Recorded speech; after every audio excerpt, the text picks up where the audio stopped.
I'm Alexis. I cried in a wig aisle for 20 minutes. The clerk brought me tissues but wouldn't make eye contact, and I can't even blame him. Have you ever seen a grown woman just fully short circuit under fluorescent lighting? It's not pretty. I was sitting on the floor, surrounded by these terrifyingly cheerful mannequin heads in shades of sassy blonde and chestnut dream. My own hair had been coming out in clumps for a week. First in the shower, then on my pillow, then just whenever. And I, the queen of control, the woman with a color-coded binder for her own diagnosis, thought I could handle it. I thought I could just walk into Walgreens, buy a replacement head covering, and tick it off my to-do list. But then I saw my reflection in the security mirror. This pale, haunted-looking stranger in a baggy cardigan with nothing on her head. I wasn't just losing my hair. I was losing myself. And that's when the sobbing started. 20 minutes, in aisle 7. That cheap box of tissues was the first thing I hadn't planned for, hadn't controlled in months. Before the wig aisle incident, I was convinced I was fine. Absolutely fine. My family would hover, asking if I needed to talk. Talk about what? I'd snap. The chemo schedule is on the fridge. My co-pays are organized by date. My husband tried to hug me, and I actually handed him a stack of insurance forms. I thought my terror was a logistical problem. If I could just organize it, spreadsheet it, and laminate it, it couldn't touch me.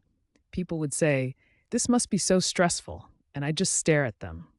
Stress was for people who didn't have a 10-tab binder for their own mortality. I was pushing everyone away, not because I was strong, but because their worry was a variable I couldn't control.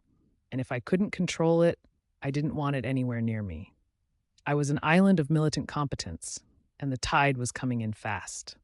When the binder method failed to stop my body from betraying me, I pivoted, hard.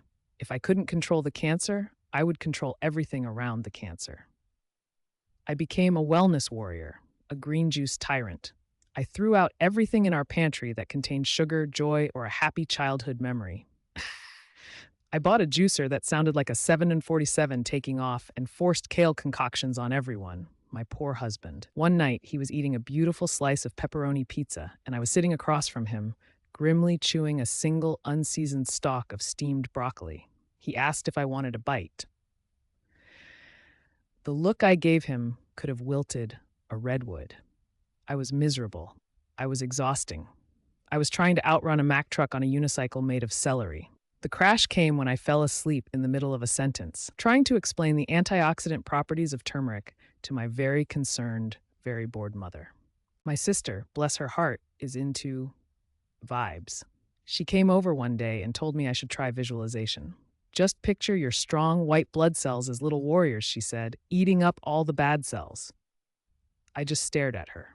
Warriors, right? I have stage 3 cancer, and the plan is to deploy an army of my imagination. I told her I'd try it. I closed my eyes for maybe 30 seconds. Instead of warrior cells, my brain immediately started screaming at me about an unpaid bill, that I needed to call the pharmacy, and that I forgot to buy distilled water for the humidifier. This relaxation was just giving my anxiety a quiet space to do parkour. She told me to picture the cancer washing away to the sea. I did. And then I pictured it getting tangled up in the Great Pacific garbage patch with a bunch of sea turtles. It didn't feel helpful. It felt like one more thing I was failing at. There was a night, about 2 months in. It was 3 a.m. The metallic taste of the chemo was in my mouth, and every bone in my body felt like it was made of lead and humming with static. I was terrified. Not anxious, not stressed, just pure, cold, bottom-of-a-well terror. I remembered someone saying I should read inspirational stories. In desperation, I grabbed some book about a CEO who overcame adversity to build his empire. I'm lying there, bald and nauseous, reading about how this guy leveraged his assets after a minor Q3 setback. It felt so profoundly stupid. It was like trying to put a Disney princess Band-Aid on a gaping wound. The platitudes, the talk of inner strength, it all felt like a foreign language. Instead of feeling inspired, I just felt more alone than ever. This wasn't in the binder. There was no color-coded tab for existential dread and complete spiritual emptiness. Who was I kidding? I couldn't even succeed at feeling hopeful. My sister basically had to drag me to a support group. I went in with my arms crossed, cardigan buttoned up like armor, and sat in the back corner, ready to judge everyone. I was expecting more toxic positivity, more warrior talk. I was so ready to hate it. And then this woman started talking. A sweet looking lady in her 70s, the kind of person you'd expect to be baking cookies. And she said, "Some nights I wake up and I'm so scared I can't breathe. And I wonder if it's all worth it."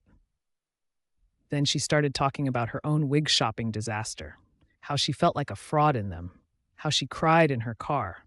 Every word she said, it was like she had cracked open my skull and was reading my secret diary.